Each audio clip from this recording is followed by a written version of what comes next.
Halo semua, Assalamualaikum warahmatullahi wabarakatuh. Kembali lagi di channel aku Yulia Kusuma. Di video kali ini aku akan sharing ke kalian semua, yaitu tentang sharing bisnis.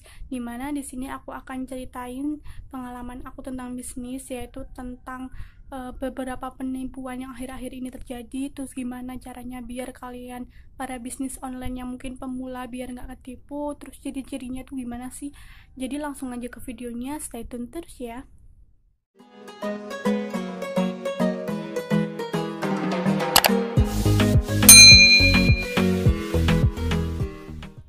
Oke, jadi sebelum lanjut ke ciri-ciri dan tips biar kita bisnis online-nya nggak tertipu oleh pembeli, aku akan sharing cerita aku tentang si penipuan ini.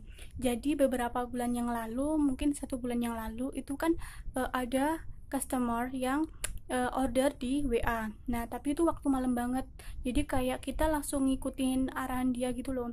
Nah, waktu itu dia udah order dan kirim bukti transfer ke kita. Tapi di situ kita disuruh masukkan kode verifikasi di mobile banking kita untuk alasannya itu biar dana yang dia transfer ke kita itu masuk. Nah, pada saat itu kita mengiyakan aja. Jadi kita menulis kode verifikasi di mobile banking itu. Tapi anehnya itu di bukti transfernya tulisan yang transaksi berhasil itu bukan di sebelah atas, karena kan biasanya kalau di banking atau BNI itu transaksi berhasil itu tulisannya di bagian atas, akan tapi dia transfer itu tulisan transaksi berhasil itu di bagian bawah dan itu tulisannya hitam kayak gitu kan, kayak aneh. Tapi tetap dilakuin aja, soalnya mungkin emang kode verifikasi itu berguna gitu kan, pikirku. Tapi waktu paginya setelah aku cek di Google, ternyata kalau semisal transfer itu memasukkan kode verifikasi, itu bisa aja penipuan. Dan jika kita memasukkan kode itu, malah kita yang akan transfer, bukan dana mereka yang akan masuk di rekening kita kayak gitu. Dan ternyata emang kalau semisal kita memasukkan kode verifikasi di mobile banking, saldo kita yang akan berkurang kayak gitu. Lalu setelah itu, untungnya ketika masukkan kode verifikasi, waktu itu di rekening nggak ada saldo sama sekali, jadi nggak kepotong kayak gitu. Kemudian nggak jauh dari hari itu ada orderan di DM yang masuk. Mereka si dia ini udah pilih-pilih produk yang mau dia beli. Setelah itu kita total kan. Nah, setelah itu dia kirim bukti transfer dia ke kita.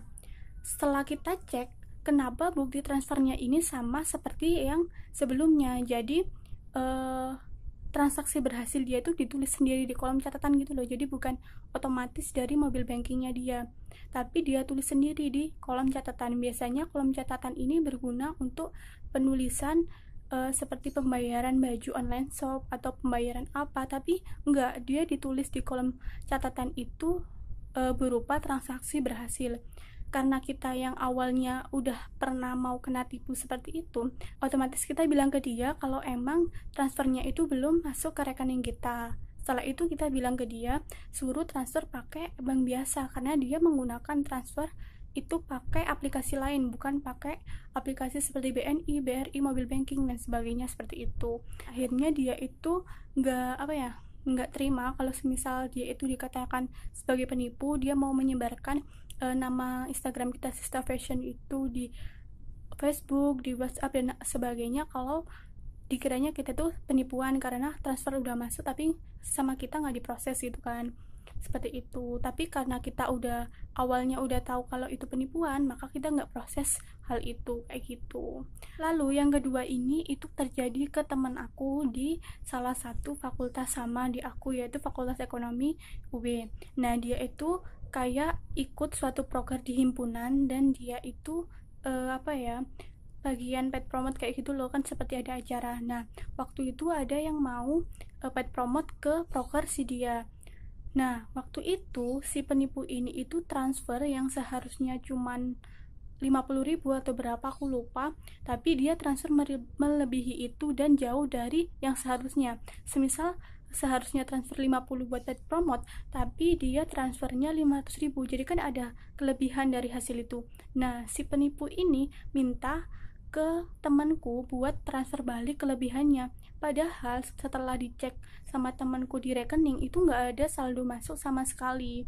Nah makanya dari itu untungnya si temanku ini nggak transfer balik ke dia, karena dia udah cek ke rekeningnya kalau emang nggak ada transfer masuk seperti itu. Jadi tuh modus penipuan juga. Lalu yang ketiga ini benar-benar kasihan banget, berdampak banget ke bisnis dia. Jadi dia itu temanku jualan yang namanya seperti pulsa pakai data dan sebagainya kayak gitu kan. Nah dia ini dapat orderan masuk yang mana isi saldo ulang pulsa di nomor biasa itu sebesar 400.000. Jadi setelah temanku ini mengisi ulang pulsa dia 400.000, kemudian kan dia chat aku nih, tiba-tiba nanti aku cantumin di sini. Dia chat aku tiba-tiba tanya pernah transfer pakai aplikasi suatu aplikasi deh pokoknya. Nah itu terus aku bilang nggak pernah, kenapa, aku kan tanya gitu. Terus katanya ada yang beli pulsa 400.000, terus dia itu kirim buktinya kan, tapi saldo di rekening dia itu nggak masuk.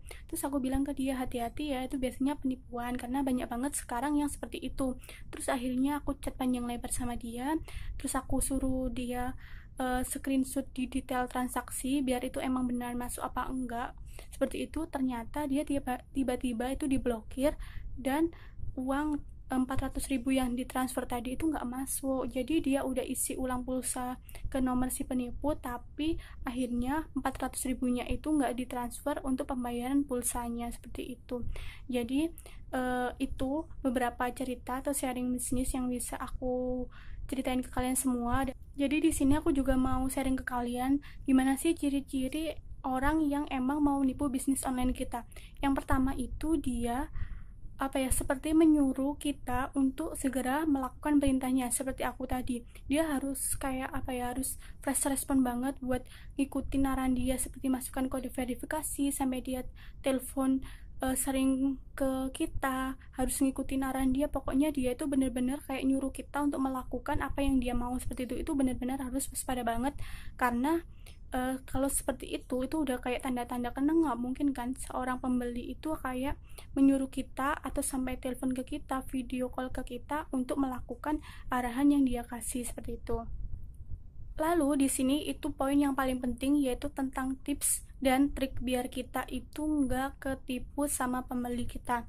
Jadi yang pertama, kalau kalian seorang yang punya bisnis online, apalagi pemula, itu harus banget ini diikutin lah seenggaknya, karena ini bener-bener dasar banget.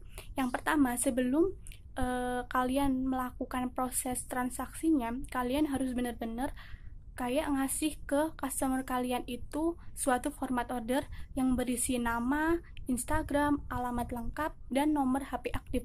Kenapa aku harus nyantumin alamat lengkap, nama lengkap, terus Instagram, nomor WA dan sebagainya? Karena di sini kalian bisa mengecek kalau emang alamat yang dia kasih itu benar. Kalian tuh bisa cek di Google apakah emang alamat itu ada kayak gitu. Terus Instagram, kalian cari di Instagram dia apakah emang yang fake. Biasanya kan ada postingannya 0, followersnya nggak ada, seperti itu patut kalian curigai. Terus juga untuk nomor HP WA aktif itu kalian juga harus cari tahu apakah emang itu benar-benar punya dia kayak gitu.